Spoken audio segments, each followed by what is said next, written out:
What's up, everyone? I'm Jared Harris, and you're listening to episode 44 of Beats by Jer. Before we begin, I am excited to announce that my band, One in the Chamber, is kicking off our summer with a show to celebrate our 10-year anniversary as a band.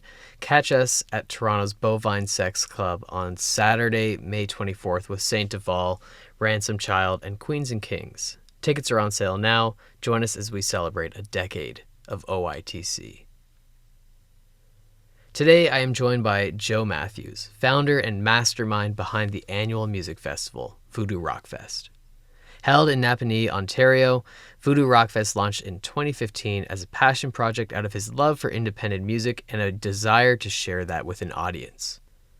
While the first handful of iterations took place at the Napanee Fairgrounds, Matthews has since relocated the festival to the field that is his backyard, where year after year he builds a stage and delivers a weekend of camping, food trucks, and VIP pool access as a wave of some of Ontario's and Quebec's greatest independent bands take the stage.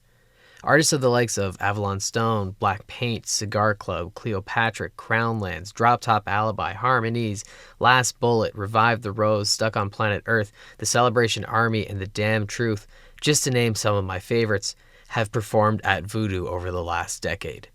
As a result, Joe has built an incredible community of artists, supporters, and fans alike that get together annually for Voodoo Rockfest.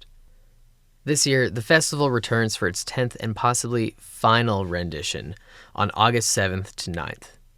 The all-alumni lineup features over 20 bands, including the Jailbirds, Excuses, Fortunate Losers, the Boneheads, Villavant, Joan Smith and the Jane Does, Sierra Pilot, and One in the Chamber. Here is my conversation with Joe Matthews. Joe Matthews, thank you for joining me today on Beats by Jer, and congrats on a decade of Voodoo Rockfest. Thanks so much for having me. Yeah, it's hard to believe a decade has gone It by since I it started flies doing the by. festival.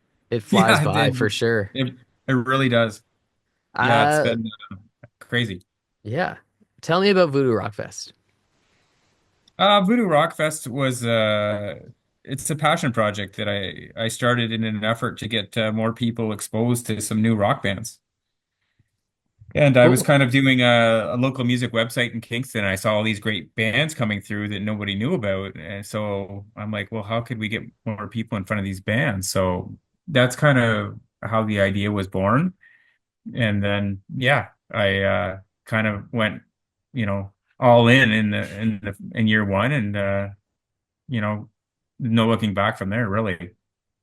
I find that so interesting. Are you a musician yourself? I'm a drummer. I actually didn't know that. Um, Oh, crazy. Cool. yeah, that's my kit.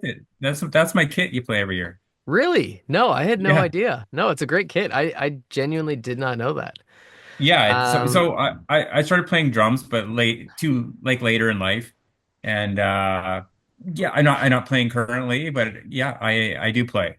okay, I mean that explains where like a lot of the passion comes from. Given that you were working with a music site back in the day, was there like a particular band that was kind of like a turning point? You were like that made you like flip a switch that was like, I gotta do something more than what I'm currently doing. Like people need to hear this band. I don't think there was any one particular band, Jared, that was the reason, but there were just so many solid bands that came through that it like I I just thought it would be a great idea. I was actually I kind of started it with another local guy who does a lot of country things, Mm, and then he kind of realized like he was just taking on too much, so he like kind of was like gonna be there with me to do it, and then he was like I just can't do it, and then the ball already started rolling at that point. So yeah. I just like it was trial by fire. Like it was like an extremely steep learning curve. I could tell you, like, Oh, I bet. Yeah. yeah. So year one was dumb. It was like, I had this crazy idea that I'm like, I'm gonna do 3 days and I'm gonna do two stages on Saturday, and it was all extremely ambitious, let's just say.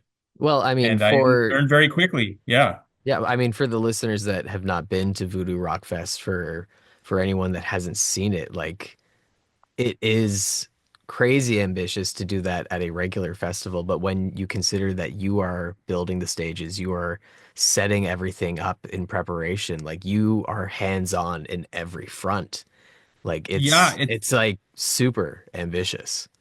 and crazy because there's like two groups of people. There's people that came like they would saw the advent of voodoo and they went to the Napanee Fairgrounds. And then some people never went there, and the first ones they went to were at the house here, and they're two different animals. Like the way we had to run that compared to the way that we run this one. This is way more laid back at the house, which is what I like about it. There it was because it was on well, it was private property. I rented it from the fairgrounds in Napanee. Uh, but it had to be run differently. I had to hire security and Mm-hmm. licensed beer garden and it was a lot of headache. Of Like course, the yeah. last year, I think we did it there. So we did it 4 years there. So it was in 2019, I guess, was the last year it was there. And I think we had 55 volunteers. Oh wow, yeah. Yeah, so there was more people that came through, but it was more headache. Mm-hmm. And yeah, I'm so glad it ended up here because What it became more of what I wanted it to be. like how did you come to the decision to make the transition from the fairgrounds to your house? I had no choice, actually. Odd that you asked that, Jer. When COVID hit, oddly that year I got approved for the local town grant, which wasn't for much money, but it was something. I was hounding them for years to help me out, Mm. and then when this all hit, they took it upon themselves to cancel my festival, and I was like, just a minute here. This isn't your festival to cancel. For one. For two, it's on private property. It's not on town property. And I'm like, okay, this is what's going to happen. So when that happened, I just put my nose to the grindstone and I built a stage in my driveway. So I was at home with my daughter all day. And I'm a welder by trade. And that's my first trade. Mm. And I just I started building a stage in the bottom of my driveway until like 1 o'clock in the morning. Then I get up and do it again. And I just keep doing it until the stage was built. Yeah, And it it's was quite super it was quite a impressive. process. Yeah. Well, I mean, ambitious again. but Jared, like there's all kinds of people that can find a million reasons to not do something, and then there's people that'll just get it done. Hmm. And I'm the latter. So, things aren't easy, right? So things aren't easy for anyone. There's no handout. So if you want to do something bad enough, you do it. Like I cut the grass the first year, like out into my field by hand, like with a push lawnmower. Oh yeah. So, That's a lot of just to pushing. see, yeah, well, just to see if it was actually possible because the land was never cut before over there. Only where it's all humped around my house was the only part that was ever mowed. Mm. So when you come to the festival where the stage is, that was unmowed territory. Mm, hmm, So hmm. it was a lot of crazy work. It was a lot of crazy work, and yeah, thousands of hours Oh, when I got moved certainly. here. Certainly. And I mean, you've built this incredible community of audience and volunteers and musicians around the festival. Um, it really is kind of like this build it and they will come kind of idea. And like you did it, right? You built it, they came. Yeah, that's a nice way to look at it. Yeah, yeah, there we do have the only thing that's allowed this festival to continue as long as it has is because of the volunteers, that support system from people around me, and the people that come to Voodoo are great people. They don't need supervision. They're very respectful of the property and myself Hmm. and my wife and my family. And that's the only thing that's really allowed it to continue as long as it has, because it's a lot of work and it's not all I do. It's not my job. It's a passion project. So it's a tough balance with family to do the festival because it takes away a lot of hours away from my personal life. Hmm. But it's the network of people like from volunteers to like Virginia has done photography since day one. And she's fantastic at it too. Yeah, these people that have been helping me out forever, and we've had some hardcore fans that have helped me get going from year one, and they kind of like help. They were a little more into the scene than I was, so they would kind of steer some bands to me. And every subsequent year after year one, it got easier to find bands because bands would play and then they'd talk to other bands. Then Hmm. their friends would apply. And so I kind of had a network, growing to the point where it got really hard to pick bands. Like the last 3 or 4 years has been extremely difficult to pick bands because there are a lot of talented people out there, as you Of know. course, of course. Um, Going back to that first iteration of the festival, you had two stages going. You're at the fairgrounds. Yeah. Uh, did you have any long-term aspirations of continuing to do this a decade later? Was this like No, it's you thought it like would be a one-off, like this will be fun? What I was kind of the mindset? What were you thinking going through that? I that's a good question. I don't know what I was thinking. I wasn't thinking of some long-term vision for it, but once I started doing it, I'm like, well, I'm in now. Mm, You know, I learned a lot in year one. Um, and then I had to completely revamp and work harder, to make sure that it was a break even effort in year two. So it was like old school, boots on the ground, shaking hands, putting up posters. That's what allowed year two to happen. hmm. So it's it's funny that you asked that because there was never this, oh, I'm going to do this for the rest of my life, or I'm going to do this for X number of years. I was super hard because that's when my daughter was born. Oh, wow. So we had, yeah, my poor wife I dragged into this. Like we had like our baby at the fairgrounds with us. Like it was something I can tell you. And like you look back and you're like, that was a little crazy. Like, but Yeah, I you know, bet. and here we are, and here we are. So Yeah, yeah. Wow, that's something. Um, Now obviously there are lots of challenges that go with running a festival. And that immense. first year, right, the learning curve was, I'd assume, crazy steep. Yeah, Um, insane. Yeah. yeah. But I'm certain that as you got more experience with this, the challenges still persisted. There's always challenges, Yeah. but Yeah. they become less, Okay. because you kind of know what to expect. Hmm. You know, I am an over planner and I'm a control freak. So usually when someone's kind of approaches it like me, where they plan everything to death, when a problem happens, it's usually minor. Okay. So if you're the type of personality that really goes by the seat of their pants, you could be in for a major shock, you know, doing the festival because there could be a huge thing that you forgot to do. Of course. Of So, course. but once you kind of get in the routine, there's like here, step one's, book the tribute band. Step two is book the indie band. Step three is this. Step four is this. And it's just a repeating process every year, and you just hone it in every year. Hmm. Hmm. So that became that part of it's pretty easy, Jared. For me, it's the time that it takes to do some of the stuff and the interaction, Yeah. you know, um, becomes more time consuming.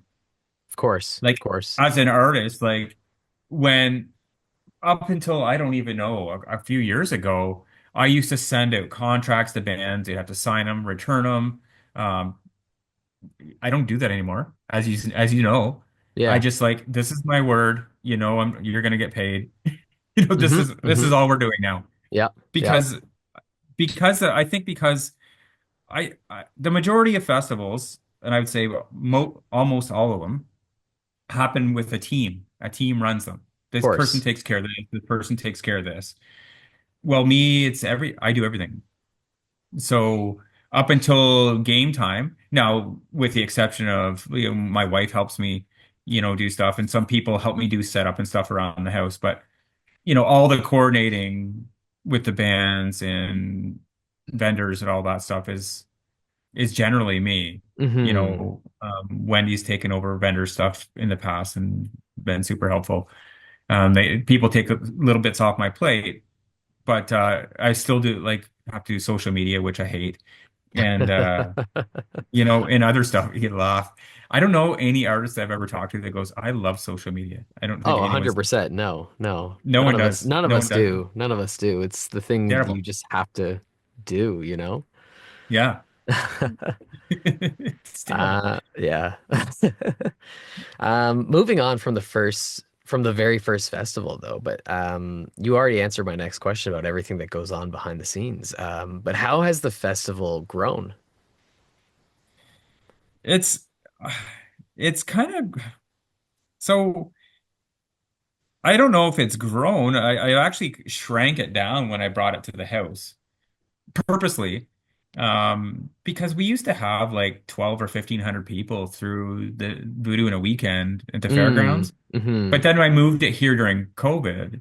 Yeah. So everything was restricted numbers the first year. Yeah. So that immediately scaled everything back. I think we sold the tickets in like 30 seconds or Oh, something wow. stupid. Wow. Like you were only allowed 100 people, right? Yeah. So But still, we it's like sold that must have been we kind of sold cool. a hundred ish tickets in like 30 seconds. Yeah. And next year we still had it scaled back, and then we kind of just approached it like people that come and their friends bring, like I did some minor advertising, but it wasn't what I used to do. Mm, hmm. And that's kind of allowed it to get a really solid group of people that are really into music. That's the thing, Jared, I've always tried to build is I want an audience that's receptive to new music and they actually pay attention to the band. They're not there to Yeah. take selfies and post it to their social media and say, I was at this big event and I don't know who played, but I was here. That's not the type of people I It want at my festival. it feels very authentic. It feels like a very genuine music-driven experience. Everyone's there to have a good time, but they're there to have a good time within the context of, this great rock show that's taking place over the weekend. Right. And that's you've hit the nail on the head. That's the crowd we have. And that's what I'm very proud about. And that's the crowd that we've attracted. And they keep coming back. And it's most people like it unless they have some family function or whatever, they're usually back every year, which is good. And I have people that try to buy tickets like immediately following the one previous because they don't even care who I book. They trust me that much. They know if I'm booking them, they're good to see them. Well, I mean, that goes really well into my next question. You've already talked about how it got to a point that it was overwhelmingly challenging to pick bands. But you continuously curate incredible lineups, right? You've said there's a lot of great talent around in Ontario, and occasionally you get bands from Quebec. We have some incredible independent music scenes. Um, Yes. what is it that you look for in a band? Um, I look for lots of different things, but so when bands apply, and I listen to every submission, lots of bands that apply have like a good one or two good tracks, but I kind of think of what's a band gonna do in 30 minutes. Mm, So that I think, okay, they have two good tracks, but what are their other four or five songs going to be they're going to fill the set with? okay. And if I think they're kind of weak, then I don't book them. But if I was booking bands just off their hit song or I couldn't even tell you how I could do it Mm, because there's so many bands that I've found over the years that I still listen to their one or two great songs, of course.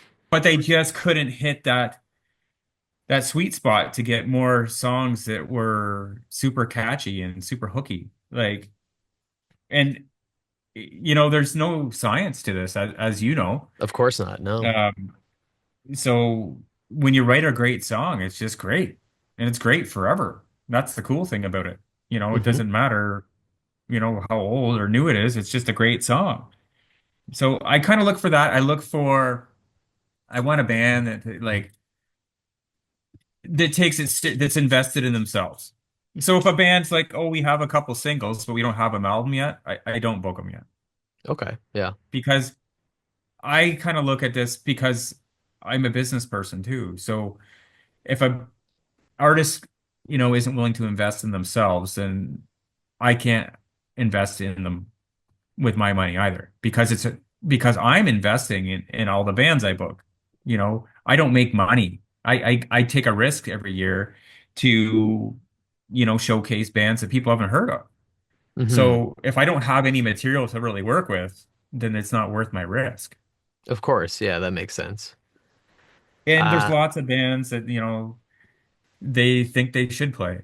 Well, we don't have this, and well, I'm sorry. Like, and the last, I don't know, 4 or 5 years, I don't catch too much flack for that. Some bands complain, but others don't. Like, you guys didn't get in the first year you applied. no, I think it took So us a couple years and like I think it took you 3 years to get in. And probably, probably. and but it's because, you know, when I look at a band, I'm like, yeah, this is good. But sometimes I'm like, I think their best material is yet to come. Hmm. And I think I can see the direction they're going and I just kind of keep watching. Yeah, and I mean, like, I don't think it's professional to complain that you didn't get booked, and I don't I think don't think it's I not don't think it is either, professional. Jer, It's but some people don't really care about being yeah, professional. So it's not sportsmanlike. It's like there's infinite reasons why you didn't get booked, and we all think our bands are the best or our bands are the coolest, but everyone thinks their band is that, and at that's the end of right. the It's day, like everyone like, thinks their kid's amazing. yeah, Like, the like we're band not, the band is a kid. This is what I tell yeah. people.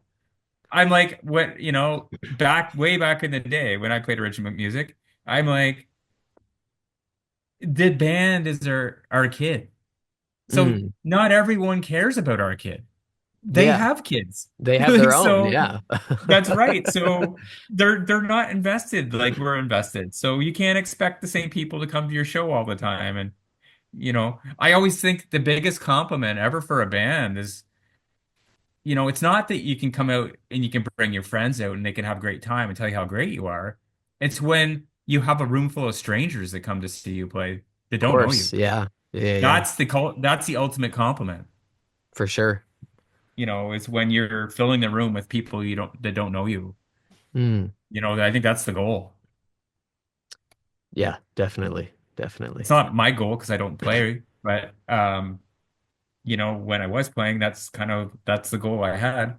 Yeah, Yeah. of course. And it's a lofty goal, and especially people's attention spans are about zero anymore, Yeah, yeah, yeah.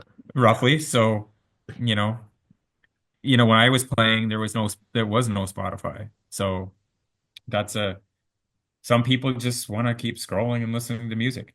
Mm-hmm. So, Mm-hmm. but there are still there still are hardcore music people. Of course, It they're just all at Voodoo Rockfest. they're all at Voodoo. That's right. They're all at Voodoo. So, I used to have K-Rock, as a sponsor for my festival, and I completely went away from that. It's not me. It's not what I believe in. I don't believe in corporate radio. I think it's trash. It's a paid to play system, Did and they have like requirements of you when you were sponsored by them? not really requirements. But I had to pay for them to be a sponsor. Oh, Yeah, so I paid them to present my festival, which mm-hmm. didn't really sit super well with me. But because my thing was like, hey, I'm doing something really great for rock music, can you not get behind me? Well, we can do this. And so I bought into it and I did that for a few years. And some people love it. Like, some people are super mainstream. Like, they don't, they'll do whatever the radio tells them to do, right? So that's the people that you're targeting when you're doing that. Hmm. They're the ones that need to be told by the radio. Oh, you need to go check this out. Well, I need to check this out because the radio guy said check it out. Like they won't check anything out on their own. Yeah, So yeah. it was useful. It was a useful tool, but it's not what I believe in. That's fair. That's fair. So that's why I never went back to it. That's Mm. why I still work with 91X in Belleville because they are a decently listened to station, but it's the college station. So they play indie bands on their station. Yeah, the college radio network is still super cool. Like you hear Yeah, all these this stories of like back in the day, college radio broke so many artists, and like it's still a thing. Like college radio will still take your submissions, they'll still play your band. yeah, And that's I awesome. think it is I think it is a thing, but I don't know how much they all get listened to, but I feel like the Belleville station is very solid. Like I listen to it all the time because they have mainstream artists and they play some stuff off the beaten track.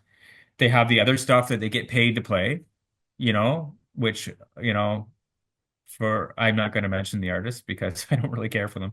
But then they'll play random indie bands, but they play indie music from the US and UK and whatever else, which is a super cool thing. Yeah, And absolutely. am I into it all? No. But the cool thing is they're playing something different. For Like sure. Like I just to don't need have to the turn the experience to try yeah. something new, to hear something new that you otherwise wouldn't hear in your day. That's also not I like algorithmically recommended to you. right. Is so cool.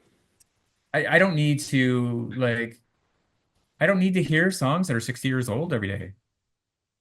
It's not that there Hmm. wasn't great music then, but like for the love of God, let's get on with it.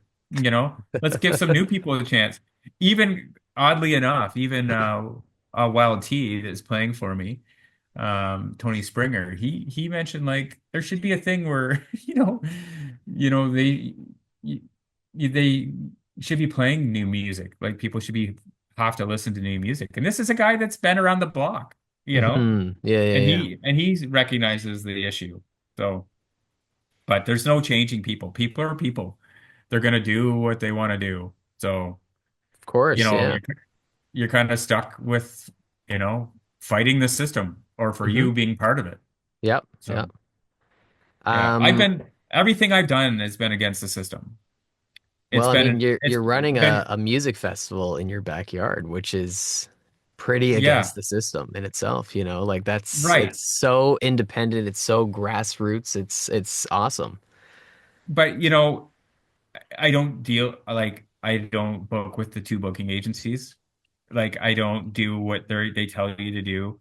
I don't want people to tell me what bands to listen to. I'm telling people what bands to listen to. Hmm. Um, and that's kind of been my thing. And I've never had funding for the festival. It's not one grant ever. And to be honest with you, after I kind of looked into them, I never did want one because I didn't want anyone to dictate who's going to be in my lineup. Okay, yeah. So there's always a strings attached when you get money, and to be honest with you, any festivals that were funded, government funding, they uh they didn't operate during COVID. I did. Yeah. So, there's something to be said about being lean and being independent. And independent is just truly that. It's independent, Sure, where sure. no one gets input, into what you do or how you do it. And that's,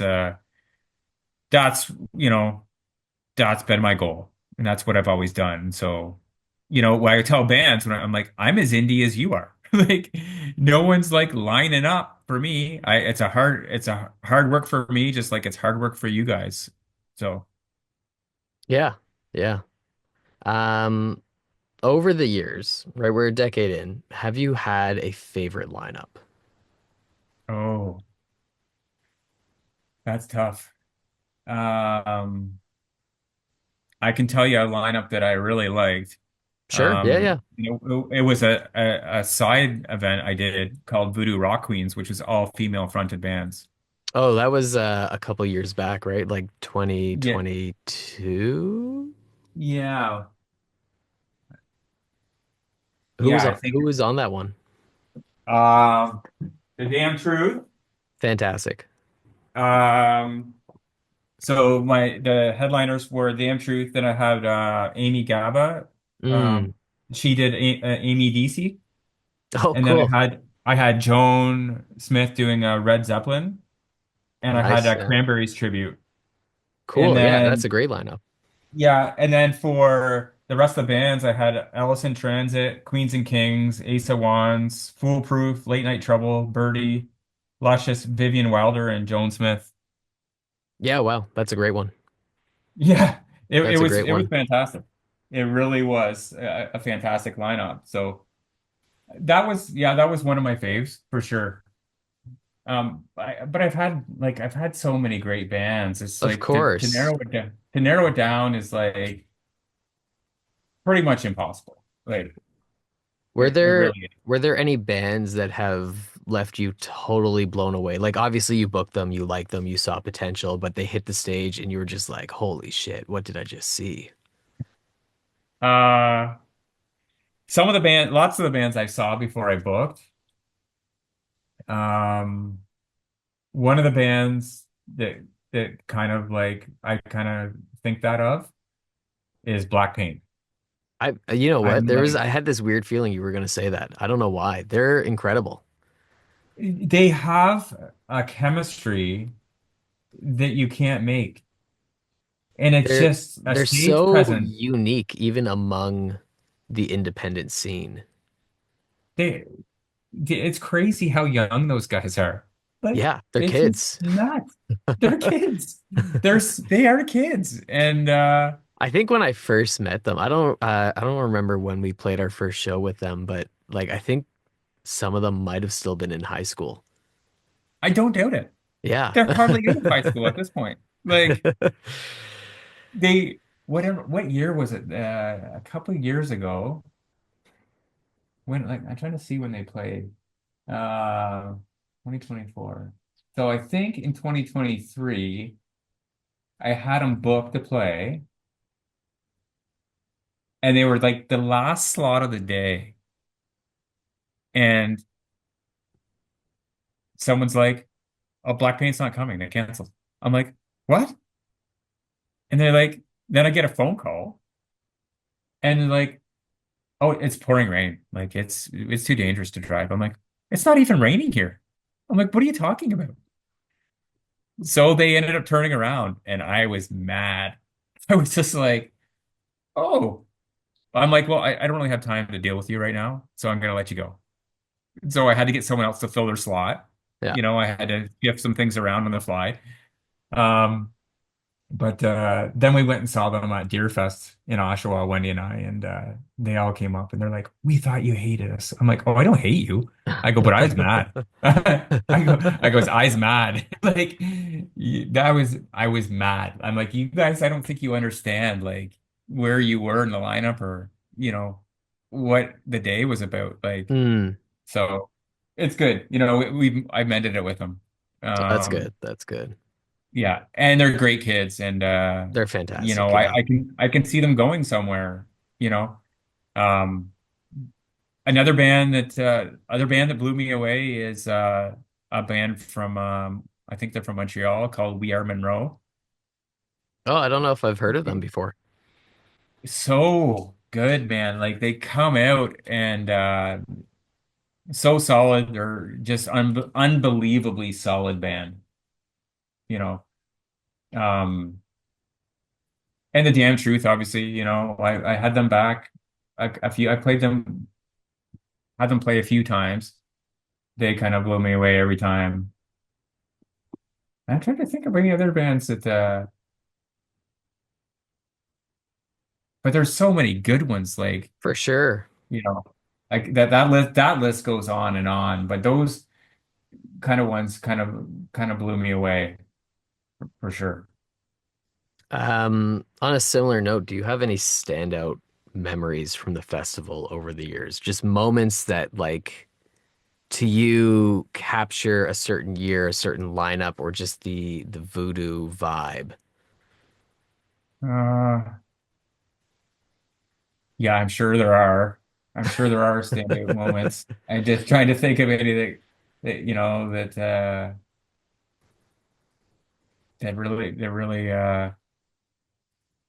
that really stand out to me.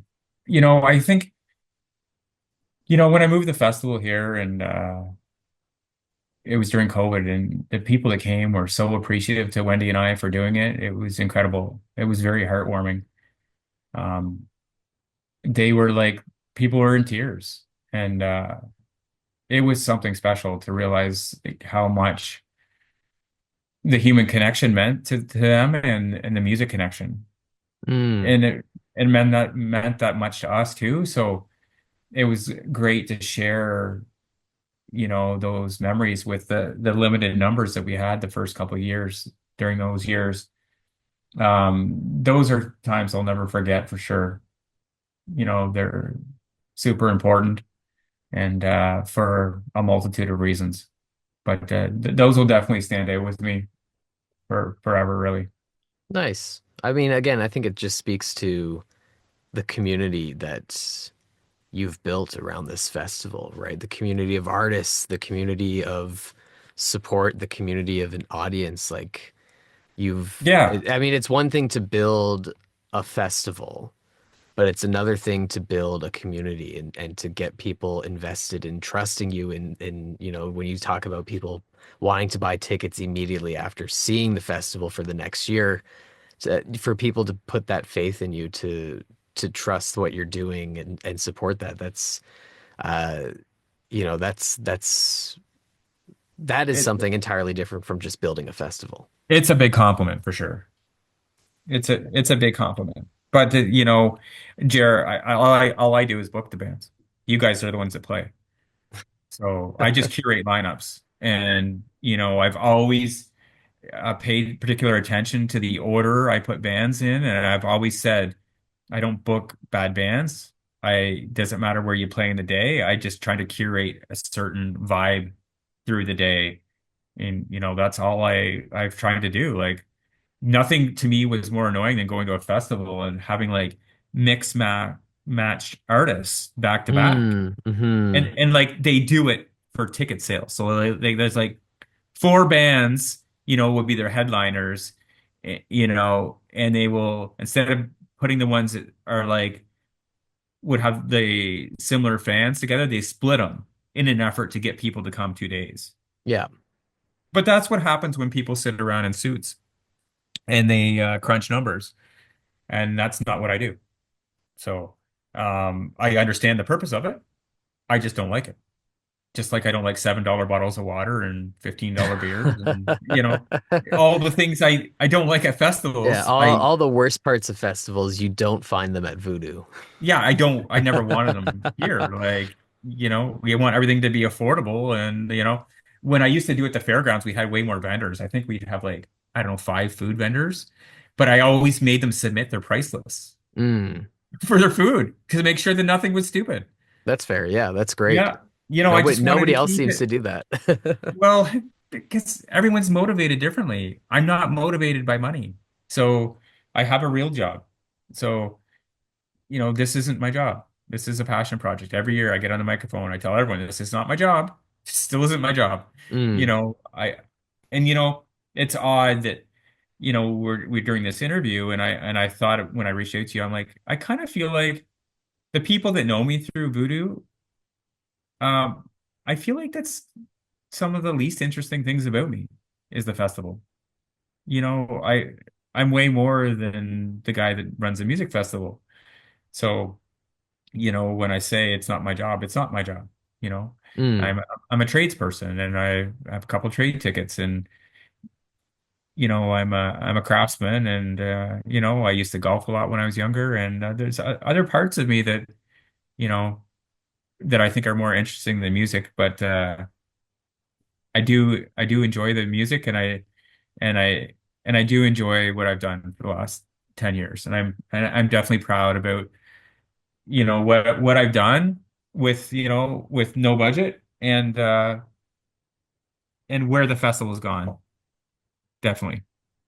Yeah, I think you should be. It's a really cool thing. And I mean, there's like you said, there are people that do things and there's something to be respected, whether you're into a rock festival or not. There's something to be respected about you wanted to do something and you did it and you learned from your mistakes and you did it again and you did it again and you did it again. And most people can't say that they have made something like that. That's really cool.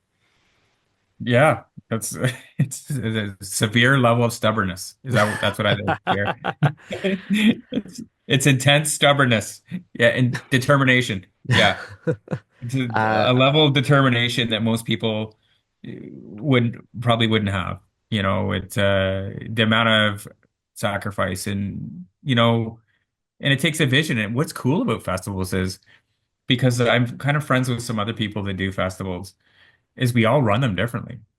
mm, And they all have a different vibe to them, of course, yeah. which is which is cool. Like which I think is great. Like when you're doing more grassroots stuff, you can really get the vibe of a festival more. As soon as stuff hits more corporate, they kind of all have the same feel, you know? Yeah, yeah.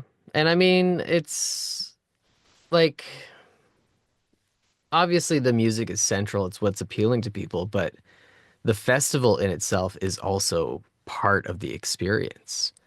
And Right. you've curated this really cool experience through the community, through the music, through the for lack of a better word, the no bullshit Yes. festival The no bullshit. experience. Yeah. And I think it's very similar in the sense but like different and unique to itself, but like a lot of the grassroots festivals feel authentic, they feel organic, they feel genuine, and they all feel authentic, organic, genuine in their own way. But it's something Right. that is missing from the corporate festival experience. I agree 1,000%. You know, they kind of, I don't know, like when you start doing things on a corporate level, you kind of get backed into a corner where you have to kind of operate a certain way. And you start dealing with these booking companies and whatever, and these people are worse than used car salesmen. Like there's some of I put them in the same category as lawyers. That's about how much love I have for them. Like And well, they definitely have a lot of need for lawyers as well. they do, no doubt they do. I always said, I've had about 0% success rate dealing with booking agents. And I had one on the phone one time, and I was discussing booking a couple different bigger artists, and they're telling me some prices, and they were beyond out to lunch. And I said, if you guys have all these artists, why don't you just do your own festivals? Like they're so easy to make money with. And then there was a It's little radio silence. Oh, yeah, but we you probably like turned a light bulb on with that idea right there. Yeah, but I'm like, they're like, they know it's not easy, but the problem is they don't care. They Mm, don't care if, someone starts a festival and they go and they book all these, they overpay for these artists because they don't know what they're doing. And they lose a ton of money. They don't care. As long as they get paid, they don't care if mm, there's a round two to the festival because they know some other sucker will start a festival and get in. Instead of building it more like a community, like, okay, let's work with your budget, or like these people don't really operate like that. Like I yeah. haven't really run into any that do. So, but that's the nature of the music industry. Unfortunately, it was a lot better 10 years ago when I was really naive. Um, I think I have a pretty good handle on the music industry now, and it's not all it's cracked up to be. Mm, mm. Um, You know that though. You live it. yeah, You live it, yeah, right? yeah. It's so jaded, and there's people controlling opening doors that shouldn't be, and yeah, it's something. My hat's off to you guys all for sticking in it, because it's a tough, tough, tough industry. I think it's just that And same there's so stubbornness. it's good though, It's funny because I think about bands that like a band like Bleaker Oh that yeah. yeah, I don't know, I was talking to Taylor and I think he said like they won Breakout Artist of the Year and at that point they were together 10 or 11 years. Yeah, that's not very Breakout? breakout. Yeah. I mean, they're crushing it. Absolutely well deserved, but Yes. it's interesting and like you're even seeing that with like the Grammys. I think last year or maybe it was the year before. Like I don't really pay too much attention to this stuff, but all the artists that were winning like new Nor artists should you. categories, they were all like on like their fifth or something like that album. And like Yeah. even in pop music, they were on like their fifth or fourth album. And it was Crazy, just, eh? yeah, it was just like the amount of time and resources that it takes to break an artist in today's competitive world is Yeah. so much more than it did a decade ago, 20 years ago. You know what I mean? Like it's such a different process It's that you different. can I be, think you that can be the new artist and be like 5 albums deep. Like there are bands from the 70s that didn't make it to a fifth album and we still talk about them. And you could be putting out your fifth album now and still be the new artist, which is it's super weird. it is weird. It's like you've almost have to build a brand that is so sought after that they have no choice but to book you. Mm, Like you have to like create a demand for yourself and then they're like, we need to get these people because like they're gonna make money without us. yeah, yeah. Like Again, it's kind of like on the artistic side, build it and they will come. yeah, it's kind of like that. Yeah. But it's tough. That's tough to do. Of course. Yeah. Yeah. Yeah, it's a tough thing to do. I think it's always evolving, right? So It's seemingly every day, every few weeks, there's something. Every month, there's a new thing to look at, think about, keep track of.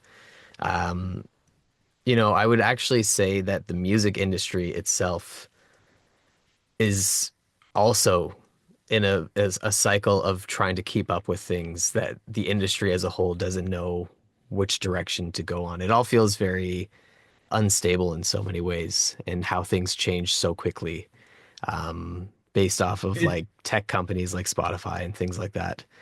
Uh, it is yeah, because they don't have like as soon as you put things out to like streaming, then they kind of lost control, yeah. I don't know right? if you did you hear about the new book that came out a few months ago, earlier this year. Liz Pelly wrote this book called Mood Machine.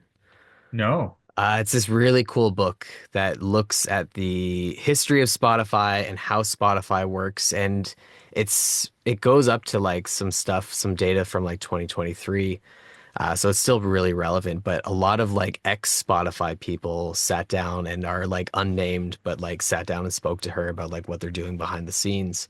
And it's a really disheartening, frustrating, but very eye-opening, very important read. I think it's something that anyone that is remotely involved in music should be reading to understand how streaming works and how it works for and against artists. Um, but it's a very I interesting book. It sounds interesting and I kind of have the idea that all the big labels have their hooks so deep in those streaming services now that they're not genuine, and they probably haven't been for quite a while. I think in the advent of Spotify, and you would know because if you read this book and they describe it, but I feel like it was more organic and but as soon as the money as soon as money gets involved, oh well, how can we get this artist on all these playlists? Oh, Yes how and can we do? no. Yes and no. Actually, in the early days, the labels owned a bigger share of Spotify than they currently do. Really? Yeah, which is telling to the idea of the industry having to keep up with the tech industry, um, which was an interesting turn of events. But yeah, I mean, it's weird because like it stems from like the piracy of the early 2000s. Like the industry was so unequipped to deal with piracy, which there's a great Yeah. docuseries or a great book by Stephen Witt called How Music Got Free. but like streaming appeared to be the only answer, basically, right? Like Spotify approached the music industry as like, what if we just gave music away for free for a subscription? And the music industry was like, we're hemorrhaging money. Like, let's figure this out. Um, it's such a Back in the weird, days of Napster. yeah, yeah. Like maybe Lars was right. I don't know. Uh, but yeah, no, it's a really between those two books, like the How Music Got Free was turned into a small mini series that I forget what it's on, but that was a really good series. They had a lot of artists come in to talk about it too. Um, but yeah, it's crazy how the music industry and the tech industry kind of follow each other, but tech is leading things more and more now. Yeah, But I mean, we could talk. I don't feel like that's going to get better any better with AI. Oh So no, no, no, no, no. Um, that's another horrifying yeah, conversation. I mean, we could talk about these things for hours, but Yeah. we've talked about the past with Voodoo. Let's look at Voodoo Rockfest 2025, the 10th anniversary Voodoo Rockfest. Um, what do you have in store this year? One hell of a lineup. I think there's like either 22 or 24 bands. And Two, it's spread over 3 days, correct? 22 bands. Yeah, so this is new for me. I've never done a full day on Friday.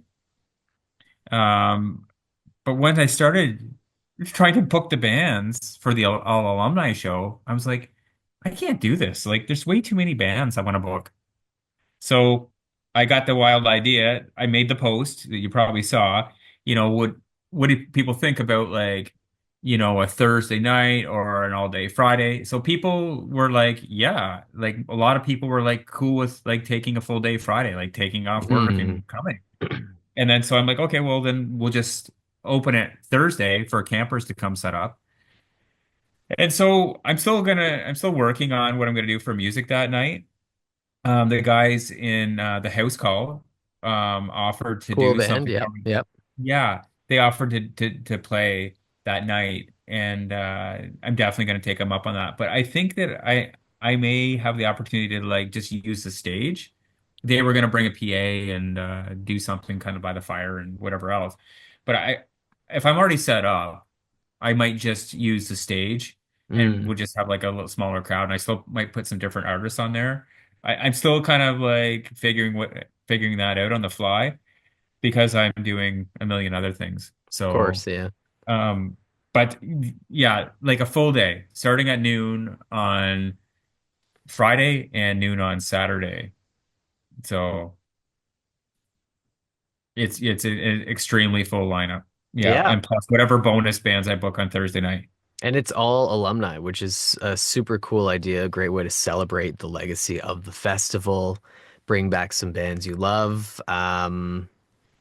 Now, I don't know if you've shared this yet, but we've talked about it and you've talked about it with all the bands. You have a very unique piece of merch that you're launching this year.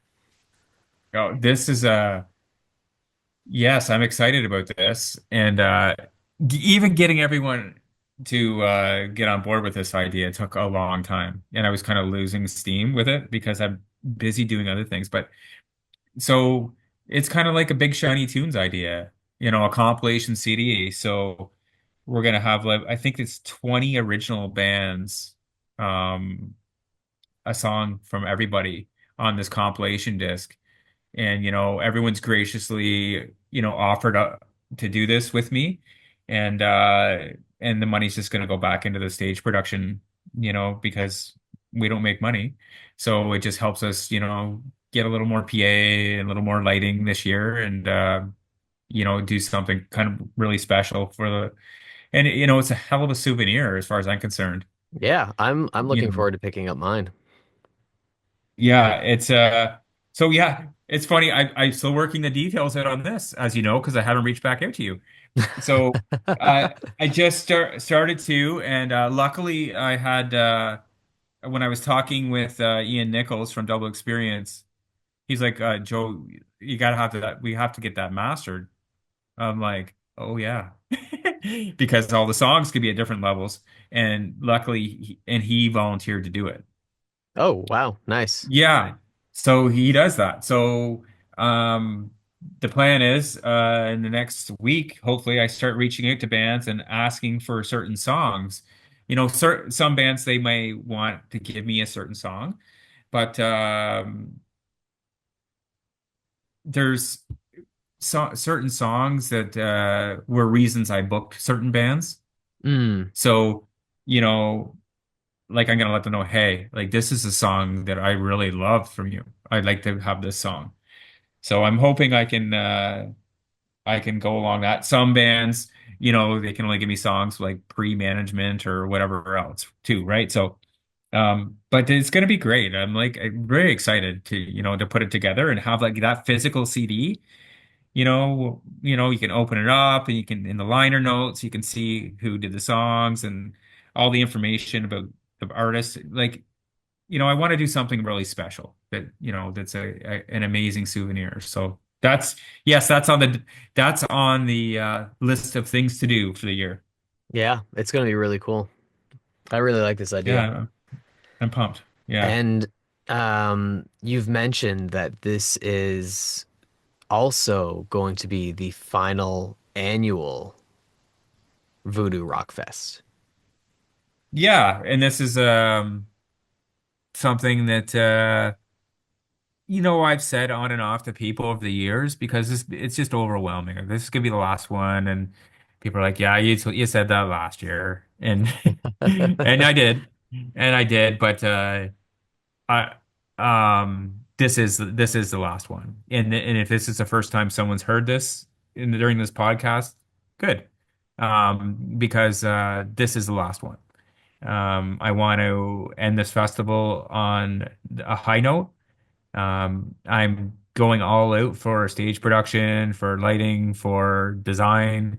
Everything that I could possibly think to do that I have time to do is going to get pulled off on this one.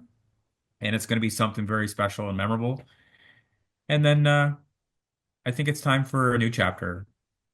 I've got a decade into this and yeah, I'm getting tired. And there's, other things I kind of want to do. So it's time to pursue that. Every time, like when I'm working on the festival, it's time I'm not spending with my family, Mm, or it's time I'm not going to shows myself, or it's time I'm not, going golfing or doing things I want to do. So, of course, yeah. And I mean, there's been a it's sacrifice, and so, like you say, I'm it's a getting tired. passion project, and nobody could accuse you of not putting your all into it.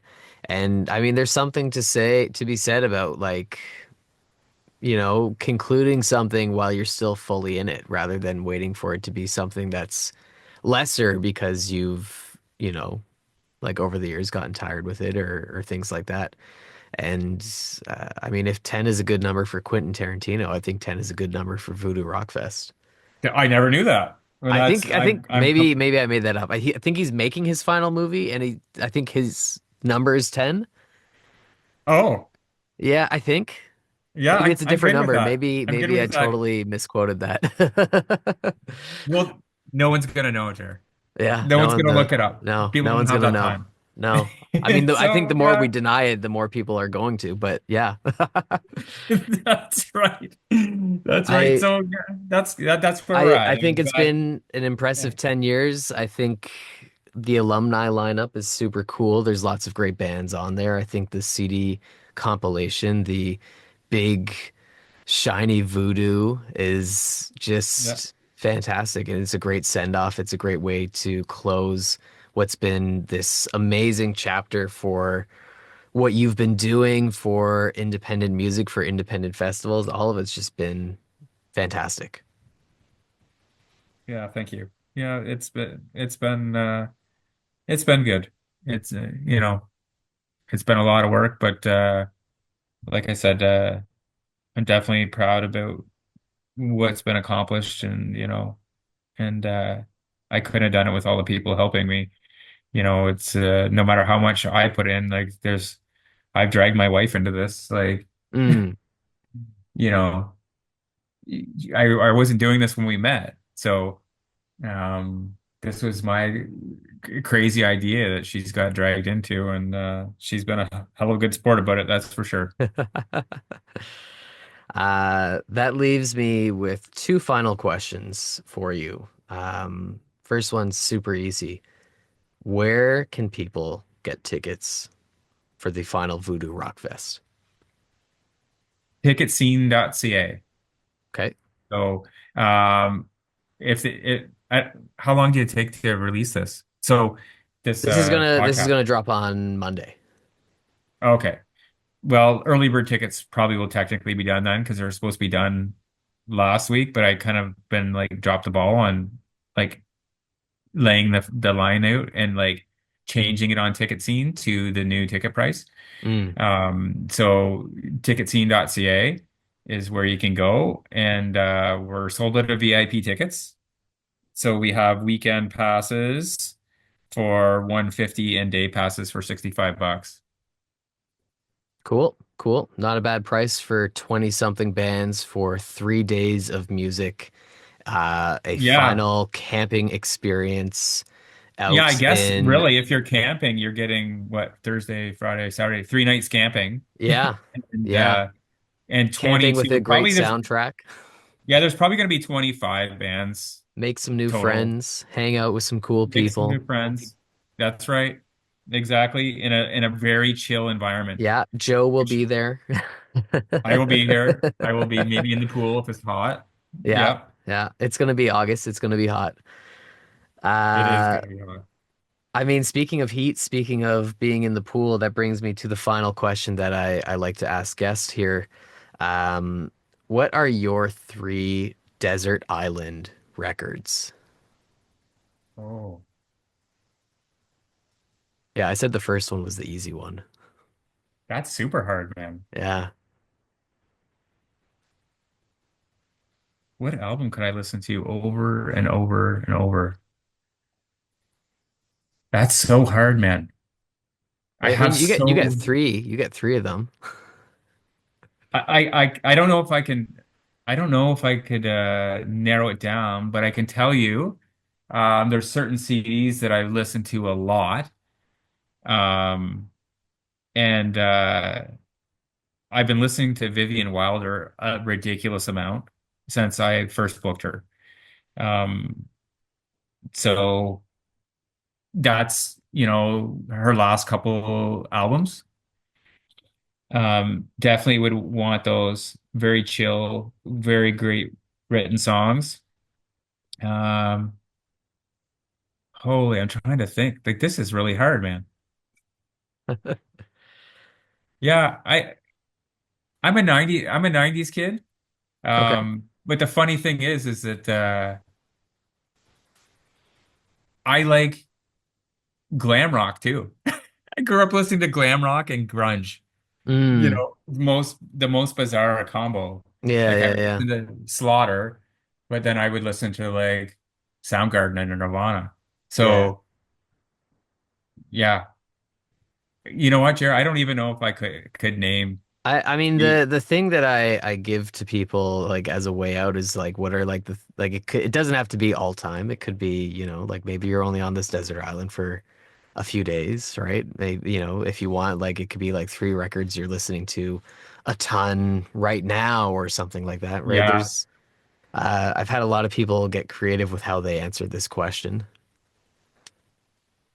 I would definitely say Vivian Wilder.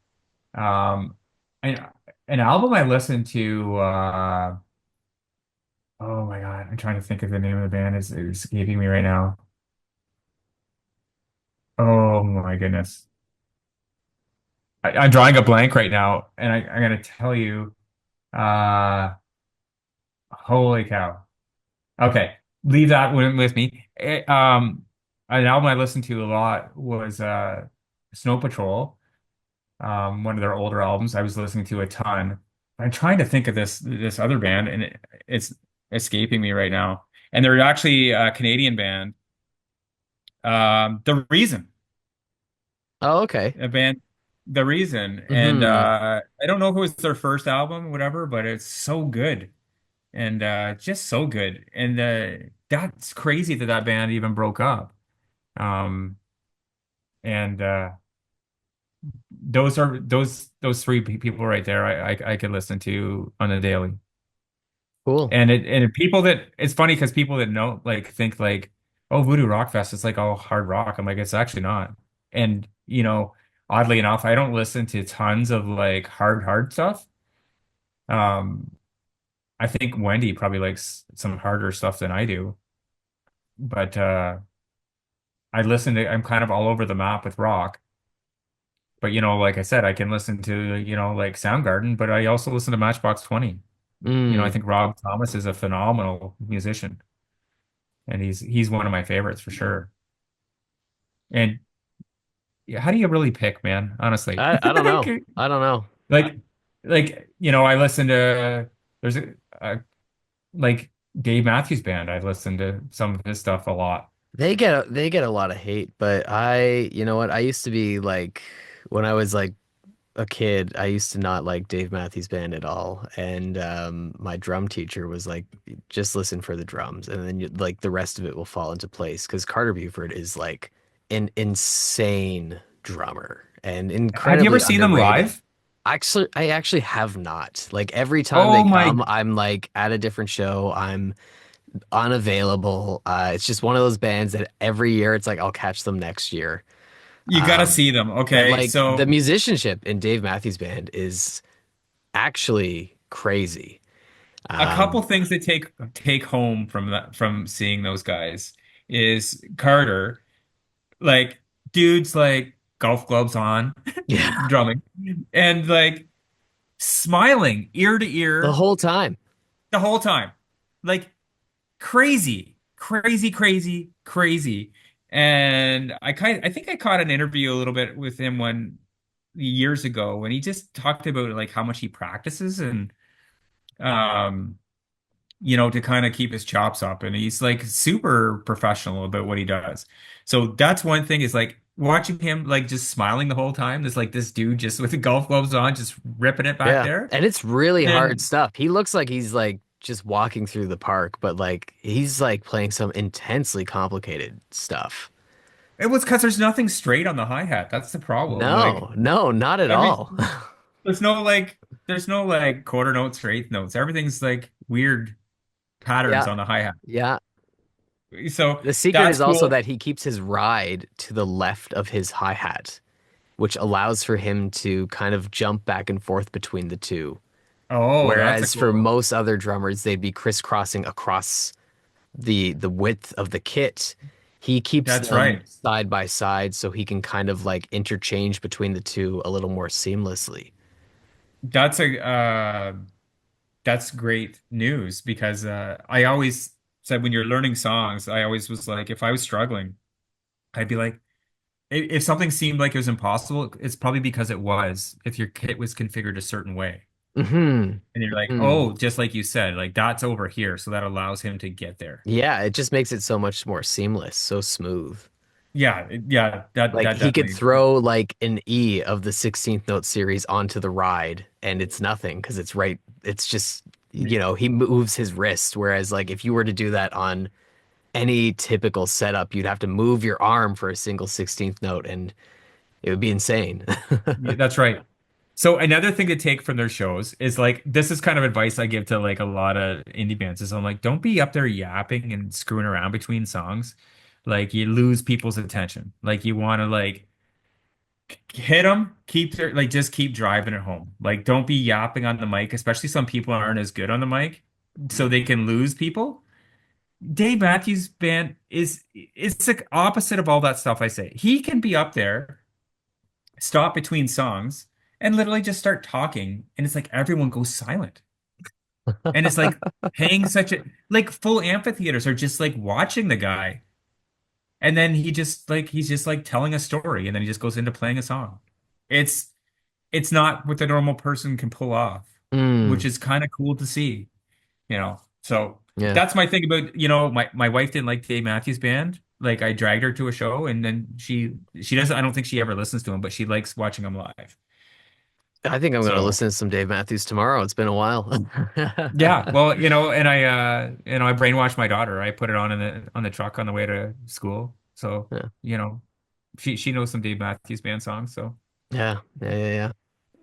yeah, That's cool. That's cool. yeah. The music, it, music is endless. Like there's so many. Like I think I probably have over 1,500 CDs down here, and Nice. I I'm a big I'm a big music and artwork guy.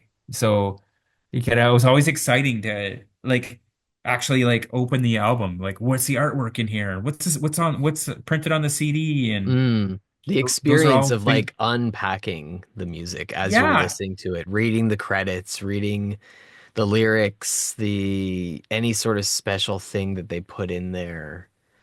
that's Uh, where you don't get that when you stream music. no, no, no, You don't get that. That's you have that missing. It's a missing connection. for sure. Yeah.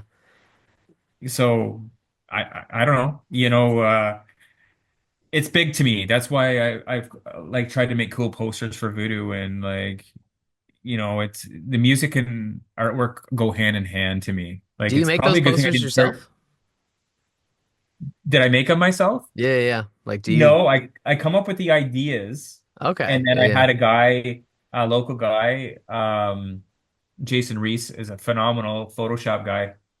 Um, Worked with him right into like geez, where did I go? 22? 22? It was the last one he did. And then I switched to a guy um from Indonesia. He did the octopus. And Oh, the he octopus one was sick. yeah, I so really that like was the the first pirate one. one for this year too, but like, yeah, the octopus one was awesome. Yeah, so he did that one and then the Alice in Wonderland one and he did my Gravel Fest one and obviously the new one. So yeah, he was a great addition. And I really like he's more of an illustrator, and that's kind of where I wanted to go. And I kind of lucked into to getting him. So he's been great to work with. So I come up with the ideas and he executes. Nice. And just Nice. like Jay used to do, with Photoshop. So, it's fun to me. That part of it's fun. That creative process. I'm very artistic. So if I could do Photoshop, I could probably do my own posters, but I don't. I've never taken the time to learn it, so I have people that help Mm. me out. Yeah, yeah, yeah. Yeah, so you, I love the artwork though. And yeah, the pirate one this year is cool, Yeah, and super that cool. that all came about from like Voodoo Rockfest 10. X marks the spot. So I'm actually in. I think I'm going to start it in June. Is doing like a kind of like a contest where I'm going to do ticket hunts, Oh, cool. Like a scavenger hunt type? scavenger hunts. Cool. Yeah, because I used to hide tickets when Violet was little. We used to go and like take selfies together and hide tickets, and Mm. people go find them and they get into Voodoo for free. Cool. Yeah, yeah, yeah. So there's going to be some more of that going on in June, and I think like I have an idea how I'm going to kind of present those, but it's good. Like that's the theme is the X marks the spot, and there could be like maybe you win a merch package, or maybe you win tickets in, or there's going to be various things to win. It's kind of like Willy Wonka and the Chocolate Factory, Yeah. kind of like that. The golden voodoo ticket. The Golden Uh, Voodoo ticket.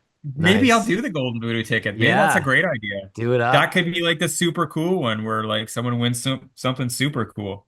Yeah. That's awesome. Yeah. Yeah, I like that. Good. That's a good Uh, idea. I'm yeah. gonna have to write that down. I'm gonna steal Run that with it. idea. Steal it. Steal it. I'm stealing it. Joe, it's been great having you on here. Thank you so much for your time. I am looking forward to being at Voodoo this year, and if you're listening, you absolutely should be at Voodoo as well. Yeah, thanks so much. I'm super happy to have you guys. I'm pumped. And yeah, thanks for doing the interview with me. Yeah, no problem at all. It was fun. Awesome. Okay, well, I'll see you soon. See you then.